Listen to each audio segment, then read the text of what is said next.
ವಾರಾಣಸಿ ಸಿನಿಮಾದ title reveal ಮಾಡೋದ್ರ ಜೊತೆಗೆ ಸಣ್ಣದಾಗಿ ಗ್ಲಿಮ್ಸ್ ನು ಕೂಡ ಬಿಟ್ಬಿಟ್ಟು ಎಕ್ಸೈಟ್ ಮಾಡಿದ್ರು. ತುಂಬಾ ದಿನಾನೇ ಆಗೋಯ್ತು ವಿಡಿಯೋ ಮಾಡ್ತಾರದ್ ಇವಾಗ. ಬಿಕಾಸ್ ಆ ಟೈಮಲ್ಲಿ ನಾನು ಫುಲ್ ವರ್ಕೌಟ್ ಮಾಡ್ತಿದ್ದೆ. ಐ ಮೀನ್ ಬೇರೆ ಕೆಲಸದಲ್ಲಿ ಇನ್ವಾಲ್ವ್ ಆಗ್ಬಿಟ್ಟಿದೆ.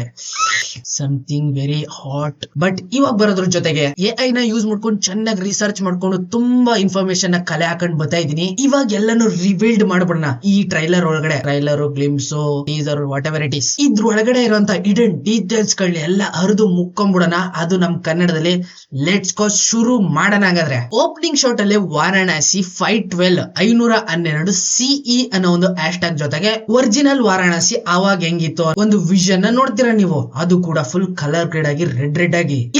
ಇಲ್ಲೇ ನೀವು ಕನ್ಫ್ಯೂಸ್ ಮಾಡ್ಕೊಳ್ಳೋದು ಏನಿದು 512 ಸಿಇ ಅಂತ ಹಾಕೋರಲ್ಲ, ತುಂಬಾ ವರ್ಷದ ಹಿಂದೆನಾ, ಎಷ್ಟೋ 1000 ವರ್ಷದ ಹಿಂದೆನಾ ಅಂತ ಕನ್ಫ್ಯೂಸ್ ಎಲ್ಲ ಮಾಡ್ಕೊಳ್ಳೋದು ಕೊಯ್ತಿರ್ತೀರಾ. ತುಂಬಾನೇ ಜಾಸ್ತಿ ಗ್ಯಾಪ್ ಎಲ್ಲ ತಗೊಳೋದಕ್ ಹೋಗ್ಬೇಡಿ. ಇದು 512ನೇ ವರ್ಷದ ಇಸ್ವಿ ಹೇಳ್ತಾ ಇರೋದು. ಇವಾಗ 2025ರಲ್ಲಿ ಇದೀವಲ್ಲ, ಅದೇ ರೀತಿ 512ನೇ ಇಸ್ವಿನಲ್ಲಿ ವಾರಾಣಸಿ ಹೆಂಗಿತ್ತು ಅನ್ನೋ ವಿಜುವಲ್ ನ ತೋರಿಸ್ತಾವ್ರೆ. ಹಾಗಿದ್ರೆ ಈ ಸಿಇ ಅಂದ್ರೆ ಏನು? ಇದನ್ನ ಕರೀತಾರೆ ಕಾಮನ್ ಎರಾ ಅಂತ. ನೋಡಬಹುದು ಇಲ್ಲಿ ನೀವು 512ನೇ ಇಸ್ವಿನಲ್ಲಿ ನಾಗಾ ಸಾಧುಗಳು, ಯೋಗಿಗಳೆಲ್ಲ ಸೇರ್ಕೊಂಡು ಹೋಮನ ಮಾಡ್ತಾ ಇದಾರೆ ವಾರಾಣಸಿನ ಪ್ರೊಟೆಕ್ಟ್ ಮಾಡೋದಕ್ಕೋಸ್ಕರ. ಇನ್ನು ಅಲ್ಲಿಂದ ಹಂಗೆ ಜಂಪ್ ಆಗ್ಬಿಡ್ತೀವಿ 2027ಕ್ಕೆ. ಅದು ಕೂಡ ಕಾಮನ್ ಎರಾನೆ. ತುಂಬಾ ಜನ ಇಲ್ಲೇ ಕನ್ಫ್ಯೂಸ್ ಮಾಡ್ಕೊಳ್ಳೋದು, ಇಸ್ವಿ ಪಕ್ಕದಲ್ಲಿ ಏನಾದ್ರೂ ಒಂದ್ ಸಿಂಬಲ್ ಲೆಟರ್ ಗೆಟರ್ ಬಂದ್ಬಿಟ್ರೆ ತಲೆ ಕೆಡಿಸ್ಕೊಂಡ್ಬಿಡ್ತೀರಾ. ಎಷ್ಟೋ ವರ್ಷದ ಹಿಂದಿನ ಕತೆ ಇರ್ಬೇಕು ಅಂತ ಎಲ್ಲ ತಲೆ ಕೆಡಿಸ್ಕೊಂಡ್ಬಿಡ್ತೀರಾ. ಅದೆಲ್ಲ ಸೈನ್ ಗಳಷ್ಟೇನೆ, ಯುಗಗಳನ್ನ ರೆಪ್ರೆಸೆಂಟ್ ಮಾಡ್ತವೆ. ಈ ಕಾಮನ್ ಎರಾ ಅನ್ನೋದು ಈಗಿನ ಕಲಿಯುಗ. ಏನಪ್ಪಾ ಇಷ್ಟೊಂದೆಲ್ಲ ತಿಳ್ಕೊಂಡ್ಬಿಟ್ಟಿದೆ, ಎಲ್ಲಿಂದ ಕದ್ದೆ ಅಂತೆಲ್ಲ ಕೇಳಕ್ ಹೋಗ್ಬಿಡಿ. ಎಐ ನ ಯೂಸ್ ಮಾಡ್ಕೊಂಡಿದೀನಿ, ಚೆನ್ನಾಗಿ ಕೆರೆದು ಗುಡ್ಡೆ ಹಾಕೊಂಡು ನಿಮ್ಗೆ ಹೇಳ್ತಾವ್ನಿ.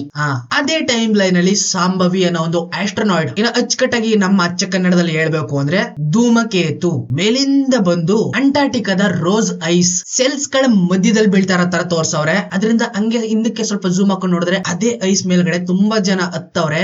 ಸಮ್ ಕೈಂಡ್ ಆಫ್ ರಿಸರ್ಚ್ ಮಾಡ್ತಾ ಇರ್ಬೋದು ಸೈಂಟಿಸ್ಟ್ ಗಳು. ಹಂಗೆ ಅಲ್ಲಿಂದ ಸೆಲ್ಸ್ ಕೆಳಗಡೆ ನೋಡೋದಾದ್ರೆ ನೀರಿನ ಅಡಿಪಾಯದೊಳಗಡೆ ಯಾವ್ದೋ ಒಂದು ಬೋಟ್ ಡಿಸ್ಟ್ರಾಯ್ ಆಗಿ ಬಿದೋಗ್ಬಿಟ್ಟೈತೆ. ಅದನ್ನೇ ರಿಸರ್ಚ್ ಮಾಡೋದಕ್ಕೆ ಇಲ್ಲಿ ಸೈಂಟಿಸ್ಟ್ ಗಳು ಅಟ್ಯಾಕ್ ಮಾಡಿರ್ಬೋದು. ಕೆಳಗಡೆ ನೋಡಿದ್ರೆ ಅದ್ಯಾಕ್ ಮೇಕತ್ತವ್ರೆ ಅಂತ ನನ್ಗೂ ಕನ್ಫ್ಯೂಸ್ ಆಗ್ಬಿಟ್ಟೈತೆ. ಅಲ್ಲಿಂದ ಹಂಗೆ ಜಂಪ್ ಆಗ್ಬಿಡ್ತೀವಿ ಈಗ ಆಫ್ರಿಕಾಗೆ. ಪ್ರಾಣಿ ಪಕ್ಷಿಗಳು ಫುಲ್ ರೊಮ್ಯಾನ್ಸ್ ಮಾಡುವಂತ ಜಾಗ ಅದು. ಅಲ್ಲಿ ಒಬ್ರು ಪ್ಯಾರಾಚೂಟ್ ಹಾಕೊಂಡು ಲ್ಯಾಂಡ್ ಆಯ್ತವ್ರೆ. ಅವರು ಮಹೇಶ್ ಬಾಬು ಆಗಿರ್ಬೋದು ಅಂತ ಎಲ್ಲ ಕಡೆ ಈಗಾಗ್ಲೇ ಹೇಳ್ಬಿಟ್ಟವ್ರೆ. ಅಂದ್ಮೇಲೆ ನಾನ್ ಇನ್ನೇನ್ ಹೇಳಿ, ನಾನು ಅದ್ನೇ ಹೇಳೋದು, ಅವರು ಮಹೇಶ್ ಬಾಬು ಆಗಿರ್ಬೋದು ಅಥವಾ ಬೇರೆಯವರು ಕೂಡ ಆಗಿರ್ಬೋದು, ಹೇಳಕ್ಕಾಗಲ್ಲ. ಇನ್ನ ಅದೇ ಕಾಡಲ್ಲಿ ನೈಟ್ ಟೈಮ್ ಅಲ್ಲಿ ಯಾವ್ದೋ ಒಂದು ಕೋತಿನ ಹಗ್ಗದಿಂದ ಕಾಪಾಡ್ತವ್ರೆ. ನೀರಾನೆಗಳೆಲ್ಲ ಅದನ್ನ ತಿನ್ನಕ್ಕೆ ಟ್ರೈ ಮಾಡ್ತೈತೆ. ಇಲ್ಲಿ ಹಗ್ಗ ಹಿಡ್ಕೊಂಡ್ ಕಾಪಾಡ್ತಾ ಇರೋಂತ ವ್ಯಕ್ತಿ, ಅವ್ನ್ ಪಕ್ಕದಲ್ಲಿ ನಿಂತಿರೋಂತ ಇನ್ನೊಬ್ಬ ವ್ಯಕ್ತಿ, ಇದನ್ನು ಮಹೇಶ್ ಬಾಬು ಅಂತಾನೆ ಹೇಳವ್ರೆ. ಇನ್ನು ನಾನ್ ಇನ್ನೇನಂತ ಹೇಳಿ, ಮಹೇಶ್ ಬಾಬು ಅಂತಾನೆ ಅನ್ಕೊಬಿಡಿಯತ್ತಾಗೆ. ಅಲ್ಲಿಂದ ಹಂಗೆ ಒಣಾಚಲ್ ಉಗ್ರಬಟ್ಟಿ ಕೇವ್ ಗೆ ಎಂಟ್ರಿ. ಇನ್ನ ಇಲ್ಲಿರುವಂತ ಸ್ಟ್ಯಾಚು ಅಲ್ಲೇ ಹೇಳ್ತಾವ್ರಲ್ಲ ಉಗ್ರಬಟ್ಟಿ ಕೇವ್ ಅಂತ, ಅವರು ಉಗ್ರಬಟ್ಟಿನೇ ಆಗಿರ್ತಾರೆ. ಇನ್ನ ಈ ದೇವಿ ಬಗ್ಗೆ ರಿಸರ್ಚ್ ಮಾಡಕ್ ಹೋದ್ರೆ ತುಂಬಾ ವೆರೈಟಿ ಆಗಿರುವಂತ ಸ್ಟೋರಿಗಳನ್ನ ಕೇಳ್ಬಿಟ್ಟೆ. ಯಾವ್ದು ಹೇಳ್ಬೇಕು ಯಾವ್ದು ಬಿಡ್ಬೇಕು ಅಂತ ತಲೆನೇ ಕೆಟ್ಟಬಿಟ್ಟೈತೆ. ಇನ್ನ ಈ ಜಗದಲ್ಲಿ ತುಂಬಾನೇ ವೆರೈಟಿ ಆಗಿರುವಂತ ಈಸ್ಟರ್ ಎಗ್ಸ್ ಗಳೆಲ್ಲ ನೋಡ್ಬೋದು. ಮೇಲ್ಗಡೆಯಿಂದ ಒಬ್ಳು ಲೇಡಿ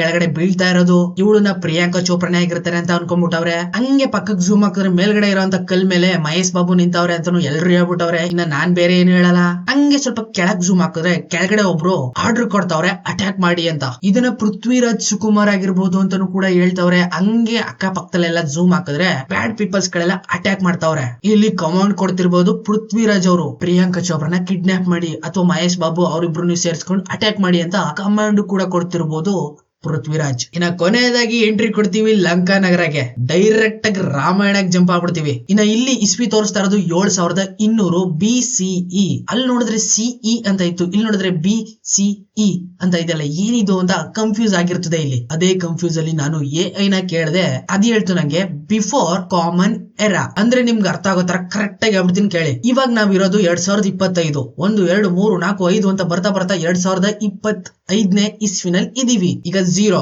ಇಂದ ಮುಂದಕ್ಕೆ ಬಂದಿದೀವಲ್ಲ ನಾವು 2025ಕ್ಕೆ. ಇದಕ್ಕೆ ಕಾಮನ್ ಎರಾ ಅಂತ ಕರಿತೀವಂತೆ. ಇನ್ನ ಹಿಂದೆ -1 -2 -3 ಆತರ ಹೋಗ್ತೀವಲ್ಲ, ಅದನ್ನ ಇಲ್ಲಿ 7200 BCE ಮೈನಸ್ ಅಂತ ಹಾಕಲ್ಲ, ಸೇಮ್ ನಂಬರ್ ಆದ್ರೆ ಬಿಫೋರ್ ಕಾಮನ್ ಎರಾ ಅಂತ ಕರೀತಾರಂತೆ. ಹಿಂದಿನ ವರ್ಷ ಹಿಂದೆ ಹೋಗ್ತೀವಲ್ಲ, 0 ಇಂದ ಹಿಂದೆ ಹೋಗ್ತೀವಲ್ಲ, ಅದಕ್ಕೆಲ್ಲ ಬಿಫೋರ್ ಕಾಮನ್ ಎರಾ ಅಂತ ಕರಿತೀವಂತೆ. ಇಷ್ಟನ್ನು ಎಐ ಮುಖಾಂತರ ಕಲೆ ಹಾಕಿರೋ ನನ್ನಂತ ಇಂಟೆಲಿಜೆಂಟ್ ಗೆ ಒಂದ್ ಚಪ್ಪಾಳೆ ಪ್ಲೀಸ್. ಓಕೆ ಆಯ್ತು. ಈಗ ಗ್ಲಿಮ್ಸ್ ಒಳಗಡೆ ಬರೋದಾದ್ರೆ ಇಷ್ಟು ಪ್ರಪಂಚ ಸುತ್ಕೊಂಡ್ ಬಂದಾದ್ಮೇಲೆ ಡೈರೆಕ್ಟ್ ಆಗಿ ಇವರು ಲಂಕಾ ನಗರಕ್ಕೆ ಹೋಗ್ತಾವ್ರೆ. ಇಲ್ಲಿ ರಾಮಾಯಣದ ಕೊನೆ ಬ್ಯಾಟಲ್ ರಾಮ ವರ್ಸಸ್ ರಾವಣ ವಾರಲ್ಲಿ ಹನುಮಾನ್ಜಿ ತುಂಬಾ ಎತ್ತರವಾಗಿ ಬೆಳೆದ್ ನಿಂತಿರೋ ಅಂತ ಫೈಟ್ ಅಲ್ಲಿ ಹನುಮಾನ್ಜಿ ಬಾಲದ ಮೇಲ್ಗಡೆ ನೋಡೋದಾದ್ರೆ ಕುದುರೆ ಗಾಡಿನ ಯಾರೋ ಓಡಿಸ್ಕೊಂಡು ಹೋಯ್ತಾವ್ರೆ. ಅದ್ರ ಹಿಂದ್ಗಡೆ ವೀಲ್ ಚೇರ್ ಅಲ್ಲಿ ಯಾರೋ ಬರ್ತಾವ್ರೆ. ನನಗೆ ಇದನ್ನ ನೋಡ್ಬಿಟ್ಟು ತಲೆನೇ ಕೆಟ್ಟೋಗ್ಬಿಡ್ತು. ಆ ಟೈಮ್ ಲೈನ್ ಅಲ್ಲಿ ವೀಲ್ ಚೇರ್ ಅಲ್ಲಿ ಅದು ಆ ಜಾಗದಲ್ಲಿ ಅದಿಂಗ್ ಸಾಧ್ಯ ಟ್ರಾವೆಲ್ ಮಾಡೋದಕ್ಕೆ? ತಲೆ ಕೆಟ್ಟು ಕೆರ ಹಿಡ್ಕೊಂಡ್ಬಿಡ್ತು. ರಾಜಮೌಳಿ ಅವರು ಏನ್ ಪ್ಲಾನ್ ಮಾಡ್ತಾವ್ರೆ ಇಲ್ಲಿ ಅಂತ. ಇನ್ನ ಕುದುರೆ ಗಾಡಿ ಓಡಿಸ್ತಾ ಇರೋದು ಮಹೇಶ್ ಬಾಬು ಅಂತ ಹೇಳವ್ರೆ. ಹಿಂದ್ಗಡೆ ವೀಲ್ ಚೇರ್ ಅಲ್ಲಿ ಕೂತಿರೋದು ಪೃಥ್ವಿರಾಜ್ ಅಂತ ಹೇಳ್ತಾವ್ರೆ. ಅಂದ್ಮೇಲೆ ನಾವು ಇನ್ನೇನು ಹೇಳಕ್ಕಾಗಲ್ಲ, ನಾವು ಅದೇ ಅನ್ಕೊಂಡ್ಬಿಡೋಣ. ಹಂಗೆ ಇನ್ ಸ್ವಲ್ಪ ಮುಂದಕ್ಕೆ ಹೋದ್ರೆ ವಾನರ ಸೈನ್ಯಗಳೆಲ್ಲ ಸೇರ್ಕೊಂಡು ರಾಮನ ಮೇಲ್ ಎತ್ತಿ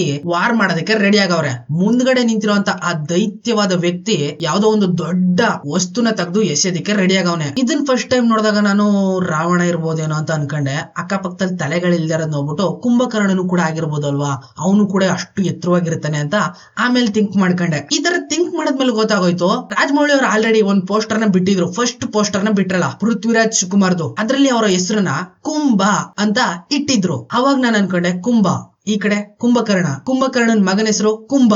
ಎಲ್ಲೋ ಲಿಂಕ್ ಹೊಡಿತೈತಲ್ಲ, ರಾಮಾಯಣ ಕಾಲದಿಂದ ಇಲ್ಲಿವರೆಗೂ ವಾರ್ ಮಾಡ್ಕೊಂಡ್ ಬರ್ತಾನೆ ಇದಾರ ಅಂತ ಟೆನ್ಷನ್ ಮೇಲೆ ಟೆನ್ಷನ್ ಆಗೋಯ್ತು. ರಾಜಮೌಳಿ ಅವರು ಯಾವ ರೀತಿ ಯೋಚನೆ ಮಾಡಿರ್ಬೋದು, ಇವ್ರ ವಿಷನ್ ನೆನ್ಸ್ಕೊಬಿಟ್ಟು ತಲೆನೇ ಕೆಟ್ಟೋಗ್ಬಿಡ್ತು ನನ್ಗಂತೂ. ಈ ಅನೌನ್ಸ್ಮೆಂಟ್ ಆಗೋದಕ್ಕಿಂತ ಮುಂಚೆನೆ ನಾನು ಅನ್ಕೋತಾ ಇದ್ದೆ ಕರ್ನಾಟಕದಲ್ಲಿ ನಾನು ಒಬ್ಬ ಡೈರೆಕ್ಟರ್ ಆಗಿ ಎಂಟ್ರಿ ಕೊಡ್ಬೇಕು, ಯಾರು ಮಾಡಿರಕ್ಕಾಗ್ದಾರ ಅಂತ ಸಿನಿಮಾ ಮಾಡ್ಬೇಕು, ಅದು ಕೂಡ ಟೈಮ್ ಟ್ರಾವೆಲಿಂಗ್ ಮೇಲೆ ಅಂತ ಅವಾಗಿಂದನೂ ಆಸೆ ಪಡ್ತಾ ಇದೆ. ಇವಾಗ ನೋಡಿದ್ರೆ ರಾಜಮೌಳಿ ಅವರು ನನ್ಗೆ ಬೀಟ್ ಹೊಡ್ಕೊಂಡು ಮುಂದಕ್ಕೆ ಹೋಯ್ತಾವ್ರೆ. ಈ ಕಾಲದಿಂದ ಡೈರೆಕ್ಟ್ ಆಗಿ ರಾಮಾಯಣಕ್ಕೆ ಟೈಮ್ ಟ್ರಾವೆಲ್ ಈ ತರ ಥಿಂಕ್ ಮಾಡೋರಲ್ಲ, ಇವ್ರ ತಲೆ ಒಳಗಡೆ ಅದೆಂತ ಬುದ್ಧಿ ಗಿದ್ದಿ ಇರ್ಬಾರ್ದು, ಅದೇನ್ ತಿಂತಾರ ಮರೆ ಬೆಳಗ್ಗೆ ಎದ್ದು ಅಂತ ಶಾಕ್ ಆಗ್ಬಿಟ್ಟಿದೀನಿ. ಇನ್ನ ಆ ಸೀನ್ ಆದ ತಕ್ಷಣ ನೆಕ್ಸ್ಟ್ ಜಂಪ್ ಆಗ್ತೀವಿ ಮಣಿಕರ್ಣಿಕಾ ಘಾಟ್. ಇದು ಕೂಡ ವಾರಣಾಸಿಲೆ ಬರೋಂತ ಇನ್ನೊಂದು ಜಾಗ. ತುಂಬಾ ಘಾಟ್ಗಳಿದಾವ ಅಲ್ಲಿ ಎಣ ಸುಡೋದಕ್ಕೆ ಅಂತ. ಅದ್ರಲ್ಲಿ ಇದೊಂದು ಘಾಟ್ ಮಣಿಕರ್ಣಿಕಾ ಘಾಟ್. ಇಲ್ಲಿರುವಂತ ನದಿ ಮೇಲೆ ದೊಡ್ಡ ಬ್ಲೂ ಲೈಟ್ ಬಿದ್ದು ಇರೋ ಬರೋ ನೀರೆಲ್ಲ ಎವಾಪರೇಟ್ ಆಗಿ ಮೇಲಾಗ್ತಾರ ಅಂತ. ಇನ್ನ ಅದೇ ಜಾಗದಲ್ಲಿ ಮಹೇಶ್ ಬಾಬು ಅವರು ಎಂಟ್ರಿ. ಶಿವನ್ ನಂದಿ ಮೇಲೆ ತ್ರಿಶೂಲ ಹಿಡ್ಕೊಂಡು ಶಿವನ್ ತರಾನೇ ಬಂದ್ಬಿಟ್ರು ಎಂಟ್ರಿ ಹಾಕೊಂಡು. ಇನ್ನ ಸುತ್ತಮುತ್ತ ಇರೋಂತ ಜಾಗನೆಲ್ಲ ನೋಡಿದ್ರೆ ಫುಲ್ ಎವಾಪರೇಟ್ ಆಗಿ ಅಲ್ಲಿರುವಂತ ನೀರೆಲ್ಲ ಮೇಕೋಗ್ಬಿಡೈತೆ. ಎವಾಪರೇಟ್ ಆಗೋಗಿರೋಂತ ಆ ನದಿ ಮಧ್ಯದಲ್ಲೇ ಮಹೇಶ್ ಬಾಬು ನಂದಿ ಮೇಲೆ ಕುತ್ಕೊಂಡು ಅಟ್ಯಾಕ್ ಮಾಡೋದಕ್ಕೆ ರೆಡಿ ಆಗವ್ರೆ. ಅವ್ರ ಮೈ ಮೇಲೆ ಆಗಿರುವಂತ ಗಾಯಗಳನ್ನೆಲ್ಲ ನೋಡ್ತಾ ಇದ್ರೆ ಪಕ್ಕ ಕನ್ಫರ್ಮ್ ಆಗುತ್ತೆ ಇವ್ರ ಮೇಲೆ ಅಟ್ಯಾಕ್ ಆಗೈತೆ, ಇವ್ರು ಯಾವ್ದೋ ಒಂದು ವಾರಲ್ಲಿ ಅವ್ರೆ ಅಟ್ಯಾಕ್ ಮಾಡಕ್ ರೆಡಿ ಆಗವ್ರೆ ಅಂತ. ಇಷ್ಟನ್ನು ನೋಡಿದ್ಮೇಲೆ ಇಂಡಿಯನ್ ಸಿನಿಮಾದಲ್ಲಿ ಈ ರೀತಿ ಒಂದು ಹಿಸ್ಟ್ರಿ ಮಾಡೋ ಅಂತ ಸಿನಿಮಾ ಇನ್ಯಾವ್ದಿದೆ? ಅದೇ ಮೊದ್ಲು ಹೇಳಿದಾಗೆ ನಾನ್ ಆಸೆ ಪಟ್ಕೊಂಡೆ, ನಾನು ಯಾವ್ದೋ ಒಂದು ಸಿನಿಮಾ ಮಾಡ್ಬೇಕು ಟೈಮ್ ಟ್ರಾವೆಲಿಂಗ್ ಕಾನ್ಸೆಪ್ಟ್ ಮೇಲೆ ಅಂತ ನಾನು ಆಸೆ ಪಟ್ಕೊಂಡು ಡ್ರೀಮ್ ಇಟ್ಕೊಂಡಿದೀನಿ. ನಿಜವಾಗ್ಲು ಸೀರಿಯಸ್ ಆಗಿ ಹೇಳ್ತಾವ್, ನೀವು ಕಾಮಿಡಿ ಎಲ್ಲ ನಗಿಸ್ಬಿಡಿ. ಆದ್ರೆ ರಾಜಮೌಳಿ ಅವರು ನನ್ನೇ ಡಾಮಿನೇಟ್ ಮಾಡ್ಕೊಂಡು ಈ ತರ ನುಗ್ತವ್ರೆ ಅಂತ ಕೇಳಿದ್ಮೇಲೆ ನಿಜವಾಗ್ಲೂ ಅವ್ರ ಮೇಲೆ ತುಂಬಾನೇ ಹೇಟ್ ಮಾಡ್ತಾವ್ನಿ ನಾನು. ಅವ್ರ ಕಂಡ್ರೆ ನಂಗೆ ಐತಲ್ಲ ಈಗ, ನನಗಿಂತ ಮುಂಚೆನೆ ಈ ತರ ಟೈಮ್ ಟ್ರಾವೆಲ್ ಕಾನ್ಸೆಪ್ಟ್ ಮೇಲೆ ಅದ್ ಹೆಂಗ್ ಮಾಡಕ್ ಸಾಧ್ಯ? ಇನ್ನೂ ಕನ್ಫರ್ಮ್ ಆಗಿಲ್ವಾ? ಫೈನಲ್ ಟಚ್ ಕೊಟ್ಬಿಡ್ತೀನಿ. ಈ ಸಿನಿಮಾ ಟೈಮ್ ಟ್ರಾವೆಲ್ ಮೇಲೆ ಆಗ್ತಾರ ಅಂತ ಸಿನಿಮಾ ಅಂತ ಫಸ್ಟ್ ಟೈಮ್ ಟೈಟಲ್ ನ ರಿವೀಲ್ ಮಾಡಿದಾಗ ಆ ಟೈಟಲ್ ಮೇಲ್ಗಡೆ SS ರಾಜಮೌಳೀಸ್ ಅಂತ ಇದೆ. ಅದ್ರ ಮೇಲ್ಗಡೆ ಒಂದು ಆರೋ ಕಾಣಿಸುತ್ತೆ ನಿಮ್ಗೆ, ಈ ತರ ಆರೋ. ಆ ಆರೋ ಜೊತೆಗೆ ಒಂದು ಮುಳ್ಳು ನೀವು ನೋಡಬಹುದು ಅಲ್ಲಿ. ಇದು ರೆಪ್ರೆಸೆಂಟ್ ಮಾಡುತ್ತೆ ಟೈಮ್ ನ. ಟೈಮ್ ಮುಳ್ಳು ಸರ್ಕಲ್ ಅದೇ ರೀತಿ ಇರ್ತಾನೆ. ಅಂದ್ರೆ ಇಲ್ಲಿ ಕನ್ಫರ್ಮ್ ಆಯ್ತು ನಂಗೆ ಇದು ಟೈಮ್ ಟ್ರಾವೆಲ್ ಮೇಲೆ ಆಯ್ತಾರೋ ಅಂತ ಸಿನಿಮಾ ಅಂತ. ಇದ್ರ ಜೊತೆಗೆ ವಿಡಿಯೋ ಎಂಡ್ ಅಲ್ಲೂ ಕೂಡ ಒರಿಜಿನಲ್ ಟೈಟಲ್ ರಿವೀಲ್ಡ್ ಆಗುವಂತ ಟೈಮ್ ಅಲ್ಲೂ ಕೂಡ ಅದೇ ಸರ್ಕಲ್ ಮತ್ತೆ ಮೇಲ್ಗಡೆಯಿಂದ ಯಾವ್ದೋ ಒಂದು ಧೂಮ್ಕೇತು ಬಂದ್ ಬೀಳ್ತಾರೋ ಅಂತ ಡಿಸೈನ್ಸ್ ನೋಡ್ಬಿಟ್ಟು ಕನ್ಫರ್ಮ್ ಆಗುತ್ತೆ ಇದು ಕೂಡ ಸರ್ಕಲ್ ಟೈಪ್ ಅಲ್ಲಿ ಐತೆ, ಅದು ಮುಳ್ಳನ್ನ ರೆಪ್ರೆಸೆಂಟ್ ಮಾಡ್ತಾ ಇದೆ, ಇದು ಪಕ್ಕ ಟೈಮ್ ಟ್ರಾವೆಲ್ ನ ರೆಪ್ರೆಸೆಂಟ್ ಮಾಡ್ತಾ ಇದೆ ಅಂತ ಅಫಿಷಿಯಲ್ ಆಗಿ ನಾನೇ ಕನ್ಫರ್ಮ್ ಮಾಡ್ಬಿಡ್ತೀನಿ. ಸಿನಿಮಾದವ್ರು ಮಾಡೋದೇ ಬೇಡ, ನಾನೇ ಕನ್ಫರ್ಮ್ ಮಾಡ್ತಾವ್ನಿ ಇದು ಟೈಮ್ ಟ್ರಾವೆಲ್ ಸಿನಿಮಾ ಅಷ್ಟೇ. ಒಟ್ನಲ್ಲಿ ರಾಜಮೌಳಿ ಅವರ ವಿಷನ್ ಈ ಲೆವೆಲ್ ಇರೋದನ್ನ ನೋಡ್ಬಿಟ್ಟು ದಂಗಾಗ್ಬಿಟ್ಟಿದೀನಿ. ಇವಾಗ ಹೊಸ ಟೆಕ್ನಿಷಿಯನ್ಸ್ ಜೊತೆಗೆ ಟೈ ಅಪ್ ಆಗ್ಬಿಟ್ಟು VFX CGI ನ ಹಾಲಿವುಡ್ ಕಂಪ್ನಿ ಕೈಲಿ ಮಾಡಿಸ್ತಾವ್ರೆ ಅಂತ ಇನ್ಫಾರ್ಮೇಶನ್ ಸಿಕ್ಕಿದೆ. ಒಂದ್ ಟೈಮ್ ಅಲ್ಲಿ Avenger infinity war, end game, avatar ಈ ತರ ಸಿನಿಮಾಗಳಲ್ಲಿ ಒಳ್ಳೊಳ್ಳೆ CGI VFX ನ ನೋಡ್ಬಿಟ್ಟು ಈ ತರ ನಮ್ ಇಂಡಿಯಾಗೆ ಯಾವಾಗ ಬರುತ್ ಮರೆಯ ಬಂದಾಗ ಹೆಂಗಿರ್ತದೆ ಅಂತ ಇಮ್ಯಾಜಿನ್ ಮಾಡ್ಕೋತಾ ಇದೆ ಒಂದ್ ಟೈಮ್ ಅಲ್ಲಿ. ಅದು ನನ್ ಟೈಮ್ ಲೈನ್ ಅಲ್ಲೇ ನಾನೇ ನೋಡ್ತೀನಿ ಅಂತ ಕನ್ಸು ಅನ್ಕೊಂಡಿರ್ಲಿಲ್ಲ. ಈ ಸಿನಿಮಾ ಹಾಗೇನೆ ರಾಕಿಂಗ್ ಸ್ಟಾರ್ ಯಶ್ ಅವ್ರು ಮಾಡ್ತಾರ ರಾಮಾಯಣ ಸಿನಿಮಾ, ಈ ಎರಡೂ ಸಿನಿಮಾದಲ್ಲಿ ಇರುವಂತ VFX CGI ನ ನೋಡ್ಬಿಟ್ಟು ತಲೆ ಕೆಟ್ಟೋಗ್ಬಿಡೈತ್ ನಂಗಂತೂ. ಏನ್ ಹೇಳ್ಬೇಕು ಅಂತ ಮಾತ್ಗಳೇ ಬರ್ತಾ ಇಲ್ಲ. ಸೊ ಒಳ್ಳೇದಾಗ್ಲಿ, ನಮ್ ಇಂಡಿಯನ್ ಸಿನಿಮಾ ಇದೇ ರೀತಿ ಎತ್ತೆತ್ರಕ್ ಬೆಳಿಲಿ. Kannada versus Tamil, Kannada versus Telugu, Kannada versus Hindi, Malayalam ಇದನ್ನೆಲ್ಲ ಬಿಟ್ಬಿಟ್ಟು Kannada versus Hollywood, Telugu versus Hollywood, Malayalam versus Hollywood, Hindi versus Hollywood ಅಂತ ಎಲ್ಲರೂ ಒಟ್ಟಾಗಿ ಡೈರೆಕ್ಟ್ ಆಗಿ ಹಾಲಿವುಡ್ ಜೊತೆ ಕಾಂಪಿಟೇಷನ್ ಗಿಳಿಬೇಕು ಅಂತ ಮುಂದೆ ಆಸೆ ಪಡ್ತಾ ಇದೀನಿ. ಸೊ ನೋಡೋಣಾಗಿದ್ರೆ ಈ ಎರಡು ಸಿನಿಮಾಗಳಿಂದ ನಮ್ ಇಂಡಿಯನ್ ಸಿನಿಮಾ ಇಂಡಸ್ಟ್ರಿ ಮೇಲೆ ಯಾವ ರೀತಿ ಎಫೆಕ್ಟ್ ಬಿದ್ದು ಏನೇನೆಲ್ಲ ಚೇಂಜ್ ಆಗುತ್ತೆ ಅನ್ನೋದನ್ನ ನಾನು ವೇಟ್ ಮಾಡ್ತಾ ಇದೀನಿ ಆ ಮೂವ್ಮೆಂಟ್ ಗೋಸ್ಕರ. ಸೊ ಇದಿಷ್ಟು ನಾನು ವಾರಣಾಸಿಯಲ್ಲಿ ಕಲೆ ಹಾಕಿರುವಂತ AI ಇನ್ಫಾರ್ಮೇಶನ್. ನಿಮ್ಗೆ ಏನಾದ್ರೂ ಇಷ್ಟ ಆಗಿದ್ರೆ ಒಂದ್ ಲೈಕ್ ಹೊಡೆದ್ಬಿಡಿ. ಮತ್ತೆ ಸಿಗ್ತೀನಿ ಮುಂದಿನ ವಿಡಿಯೋದಲ್ಲಿ. ಅಲ್ಲಿವರೆಗೂ ಕಾಯ್ತಾರೆ. Keep watching. ಬಾಯ್ ಬಾಯ್. ಎಲ್ಲ ಚೀಪ್ ಚೀಪ್ ಎಲ್ಲ ಚೀಪ್ ಚೀಪ್ ಎಲ್ಲ ಚೀಪ್ ಚೀಪ್ ಎಲ್ಲ ಚೀಪ್